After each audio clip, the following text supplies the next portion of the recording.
మద్భక్తా యత్ర గాయంతి తత్ర తిష్ఠామి నారద నాహం వసామి వైకుంఠే నయోగి హృదయేషు చ. మద్భక్తా యత్ర గాయంతి తత్ర తిష్ఠామి నారద అని నారదునికి భగవంతుడే చెప్పాడు. నేను వైకుంఠంలో ఎక్కడో ఆ పాలకడలపై పాన్పు పైన భవనిస్తానని అందరూ ధ్యానిస్తారు. కాదు, నా నివాసం అది కాదు.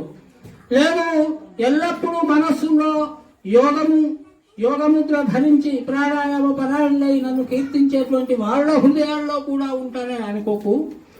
మద్భక్తాయత్ర గాయంత్రి, నాకు భక్తులైనటువంటి వాళ్ళు అనన్యమైనటువంటి భక్తితో, అంటే కేవలం ఏదో పైకి మాత్రం పెదవులు కలిగించడమే కాకుండా మనస్ఫూర్వకంగా నన్ను ఎవరైతే భజన చేస్తారో, భక్తి భావంతో నా యొక్క గుణగణాలను గానం చేస్తారో, నా నామాన్ని ఎవరైతే స్మరిస్తారో వాళ్ళు ఎక్కడుంటే నేను అక్కడనే ఉంటాను, వాళ్ళ దగ్గరనే ఉంటాను, వాళ్ళ వెంబడే ఉంటాను, వాళ్ళను ఉద్ధరించడానికి సర్వదా సిద్ధుడమై ఉంటానన్నాడు. ఈ విధంగా